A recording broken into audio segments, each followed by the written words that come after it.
Bonjour à tous, bienvenue dans ce nouvel épisode de podcast dans lequel on va parler écriture et plus particulièrement des intrigues secondaires. Alors vous le savez probablement, dans un roman, on a une intrigue principale, donc qui répond à la question pourquoi ce roman, que raconte ce roman.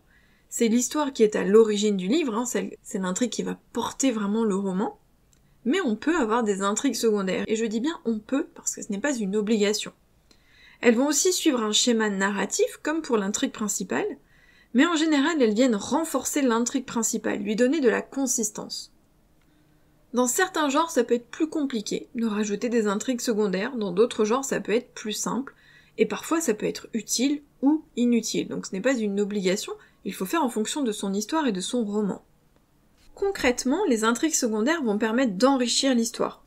Elles permettent d'ajouter de la substance, d'étoffer le roman sans boucher les trous de manière un petit peu maladroite en rajoutant des détails inutiles ou des scènes inutiles. Elles permettent également de créer des complications, des obstacles supplémentaires. Deuxième fonction, elles rendent l'histoire plus réaliste et plus crédible. Un roman, ce n'est pas une ligne droite, forcément. Il y a des embûches, des aléas, on croise des personnes, des lieux. C'est un chemin sinueux finalement. On va traverser plein d'intersections. C'est un petit peu comme ça qu'il faut voir les intrigues secondaires. C'est qu'au lieu d'avoir une autoroute, par exemple une grande ligne droite, on va avoir plein d'intersections et des chemins secondaires. Donc plus les complications seront réalistes, et plus les lecteurs trouveront l'histoire intéressante. Troisième fonction, c'est d'explorer les détails et le thème de l'histoire. Donc ça va permettre de compléter le thème du roman, le message, les valeurs que l'on souhaite transmettre. Quatrième fonction, développer les personnages. Les intrigues secondaires permettent de développer les personnages, leur passé, leurs faiblesses, leurs relations, leurs attentes. Donc ça permet d'en apprendre plus sur eux, voire de travailler sur leurs besoins ou leurs faiblesses. Attention, les intrigues secondaires peuvent également permettre de développer un lieu, par exemple s'il y a un lieu phare et important dans l'histoire, qui a une vraie signification, un vrai vécu. Cinquième fonction, c'est d'ajouter de la variété à l'histoire. Ajouter un second thème, un second message, des thèmes secondaires. On peut changer d'atmosphère. Ça permet toujours de donner du rythme, de relancer l'histoire, de donner une autre vision, d'apporter ce petit quelque chose en plus, par exemple quand on ajoute une romance dans un roman policier. Et dernière fonction, c'est d'ajouter de la tension narrative. On ajoute des éléments supplémentaires qui vont venir bousculer l'intrigue principale, qui vont venir aussi la seconder, et qui vont permettre de garder le lecteur en haleine. Ce qu'il faut comprendre, c'est que l'intrigue secondaire est une mini-histoire. Elle répond également à une structure. Pour qu'elle soit crédible, pour qu'elle soit bien menée, on doit la travailler comme on travaille l'intrigue principale. Donc cette intrigue secondaire, ou ces intrigues secondaires, elle permet de faire avancer l'intrigue principale, donc c'est-à-dire qu'elles font avancer le récit, parce qu'elles vont venir le nourrir, apporter des éléments de réponse, des éclaircissements sur les personnages, sur le cadre, sur les lieux. Et elles permettent aussi de faire une pause dans l'intrigue principale, puisque du coup, même si ça fait avancer le récit, ça reste quand même une petite parenthèse dans l'histoire à chaque fois. C'est un moment où on sort plus ou moins de l'intrigue principale pour s'intéresser à l'intrigue secondaire. Donc ça permet d'aérer l'intrigue principale, de reprendre son souffle. Elles vont casser le rythme de l'histoire et surprendre le lecteur. Surtout, ça permet d'éviter un récit trop monotone. Alors, comment créer une bonne intrigue ? C'est simple. Comme je l'ai dit tout à l'heure, on doit la voir comme une intrigue classique, comme l'intrigue principale. C'est-à-dire qu'il doit y avoir un début, un milieu et une fin. La difficulté, c'est de faire en sorte que l'intrigue secondaire étoffe l'intrigue principale, qu'elle vienne la supporter, apporter ce petit quelque chose en plus, sans prendre le dessus sur celle-ci. L'intrigue est secondaire, elle n'est pas principale, donc elle ne doit pas prendre le pas sur l'intrigue principale. Par exemple, dans un roman policier avec une histoire d'amour, c'est l'intrigue policière qui est principale et qui doit mener la barque. L'histoire d'amour est secondaire. Si on bascule et que du coup l'histoire d'amour prend le pas sur le reste, dans ce cas-là, on est peut-être en train de basculer dans une romance à suspense. Donc c'est important de bien faire en sorte de distinguer l'intrigue principale de l'intrigue secondaire ou des intrigues secondaires, de faire en sorte que l'intrigue principale mène la barque, garde la ligne directrice tout au long de l'histoire. Donc elle permet d'ajouter du contraste, de développer les personnages, mais attention, même si c'est une intrigue qu'on doit créer comme une intrigue classique, Elle ne doit pas être totalement à part. Elle doit évidemment être liée à l'intrigue principale, parce que sinon ça voudrait dire qu'on pourrait créer un autre livre avec cette intrigue. Il doit toujours y avoir des éléments qui lient les intrigues entre elles. Que ce soit le temps, que ce soit le lieu, que ce soit le thème, les valeurs, les personnages, il faut toujours qu'il y ait des liens entre ces intrigues-là. Sinon, ça veut dire qu'on est en train de créer une seconde histoire. Une histoire qui n'a pas lieu d'être dans ce livre-là. Donc l'intrigue secondaire, pour être intéressante, elle va croiser l'intrigue principale à plusieurs moments dans le récit. Par contre, l'intrigue secondaire est plus courte que l'intrigue principale, c'est-à-dire qu'elle va tenir moins de place dans l'histoire, forcément, puisqu'elle doit pas prendre le pas sur l'intrigue principale. Et en général, elle doit se terminer avant, puisque les intrigues secondaires doivent être bouclées avant l'intrigue principale. Alors, il peut arriver qu'on ait un petit élément de réponse sur la toute fin du livre, bien sûr, mais d'une manière générale, il faut évidemment les boucler, comme toute intrigue, et les boucler avant l'intrigue principale, puisque comme elles supportent, comme elles poussent l'intrigue principale, elles sont censées être bouclées avant pour aider à terminer l'intrigue principale. La difficulté, c'est que, au moment de la préparation, il faut évidemment faire en sorte, justement, que cette intrigue secondaire soit utile, qu'elle supporte et pousse l'intrigue principale, qu'il y ait des éléments, des moments où elles sont liées, où elles se croisent, et donc c'est difficile de créer des intrigues secondaires cohérentes, logiques et utiles si on ne fait pas une vraie préparation. Idéalement, il faut réfléchir aux intrigues en même temps au moment de la préparation pour qu'il y ait ce lien entre les deux.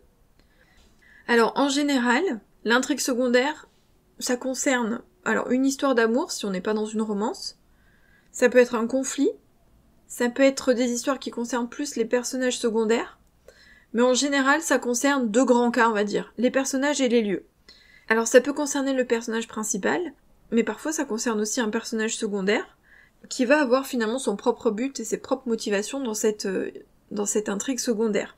Mais parfois ça peut être aussi le personnage principal, où il y a une intrigue secondaire, un autre élément, par exemple un policier qui au cours de son enquête policière va rencontrer une femme et tomber amoureux, mais voilà, ça va concerner le personnage principal, mais on sort du cadre de son enquête policière. Ça peut concerner aussi donc du coup les relations entre les personnages. Donc l'histoire d'amour, ça peut être une histoire d'amitié, ça peut être une séparation, une divergence d'opinion, bref, il y a le choix. Mais en tout cas, ça peut concerner à la fois le personnage ou ses relations. Et ensuite, ça peut concerner donc les lieux. Là, ça dépend du genre d'histoire, mais c'est souvent le cas dans les récits de l'imaginaire ou quand il y a une quête, puisque le héros va peut-être découvrir par exemple de nouveaux lieux. Pour terminer sur les intrigues secondaires. Je le répète, mais les intrigues secondaires ne doivent pas prendre trop de place par rapport à l'intrigue principale.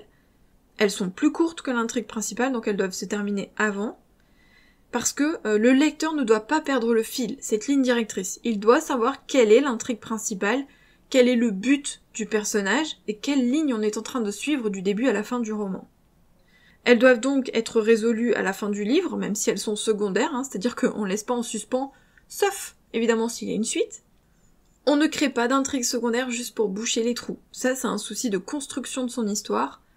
Si on ressent ce besoin de boucher les trous parce que l'histoire principale n'est pas assez étoffée, c'est pas suffisant pour créer des intrigues secondaires. Les intrigues secondaires doivent être utiles. Elles doivent être intéressantes, elles doivent pousser l'intrigue principale. Donc c'est pas uniquement pour boucher les trous, elles doivent apporter un plus. Le plus simple pour savoir si elle est utile ou non, c'est d'essayer de la supprimer. Si on la supprime, qu'est-ce qui se passe? Est-ce que ça va changer quelque chose à l'histoire? Si ça ne change rien, c'est qu'elle n'est pas assez utile, pas assez travaillée. On peut la modifier, on peut l'adapter pour qu'elle ait vraiment un impact sur l'intrigue principale, sur les héros par exemple, sur leurs relations, sur l'avancée de l'intrigue principale. Peut-être que les intrigues secondaires vont amener des indices ou des informations en plus. Mais si on se rend compte qu'en la supprimant, ça change rien du tout, c'est que soit on doit la supprimer, soit on doit la retravailler. Il faut faire aussi attention à ne pas mettre trop d'intrigues secondaires. Parce que quand il y en a trop, souvent par envie de complexifier l'histoire, de la rendre plus intéressante, on risque de s'y perdre. Nous, en tant qu'auteurs, évidemment, mais aussi le lecteur. Trop d'éléments, trop d'informations, trop d'intrigues, trop de choses à boucler, ça peut être très compliqué. Alors ça peut être le cas notamment dans les séries ou les sagas, puisque là, comme il y a des suites, on peut se permettre de faire progresser les intrigues, et les intrigues secondaires vont peut-être avoir un impact sur la suite, dans les autres tomes. Mais dans un one-shot, il faut limiter les intrigues secondaires pour ne pas noyer le lecteur. Et enfin, dernier point, c'est qu'il ne faut pas confondre intrigue secondaire et péripétie. Une péripétie, c'est un obstacle, en fait, que va devoir surmonter, affronter le héros pour atteindre son objectif. Ça concerne donc l'intrigue principale. Mais l'intrigue secondaire, on l'a vu, ce n'est pas l'intrigue principale, même si elles sont liées. Elle a son propre schéma narratif, parfois même avec des personnages différents, ou en tout cas des personnages qui sont par exemple secondaires dans la première intrigue, qui vont devenir principaux dans cette intrigue-là. Donc cette intrigue, elle a vraiment un début, un milieu, une fin, c'est une vraie intrigue. Elle va interagir avec l'intrigue principale, mais ce n'est pas l'intrigue principale, donc c'est la différence avec une péripétie. Ce qu'il faut retenir, c'est que l'intrigue secondaire, elle doit influencer l'intrigue principale, elle doit avoir un impact, un lien avec cette intrigue. Sinon, ça veut dire qu'elle ne devrait pas exister, ou qu'il faut la modifier. Pour créer l'intrigue secondaire, c'est simple, entre guillemets, c'est-à-dire que on reprend les mêmes schémas que lorsqu'on crée l'intrigue principale. La difficulté, c'est de trouver ces moments où c'est lié à l'intrigue principale, ou de trouver en quoi elle est liée à l'intrigue principale. Qu'est-ce qu'elle va lui apporter? Et pour ça, le plus simple, c'est de partir de l'intrigue principale. De se dire qu'est-ce qui pourrait aider l'intrigue principale, qu'est-ce qui pourrait aider les héros, qu'est-ce qui pourrait apporter un plus. Donc la construire en elle-même, c'est pas très compliqué. La difficulté, c'est de trouver ce lien avec l'intrigue principale pour que l'intrigue secondaire ne soit pas inutile, superflue, juste ajoutée en parallèle. En parallèle, ce n'est pas suffisant. Il faut qu'il y ait ces croisements, ces liens entre les deux intrigues. C'est ça qui est important. Voilà ce que je voulais vous dire sur les intrigues secondaires, j'espère que ça vous sera utile. N'hésitez pas à aller jeter un petit coup d'œil au site rêvedauteur.fr ou aux autres épisodes du podcast où vous trouverez plein de contenu. Et puis nous, on se retrouve la semaine prochaine pour un nouvel épisode de podcast. Bye!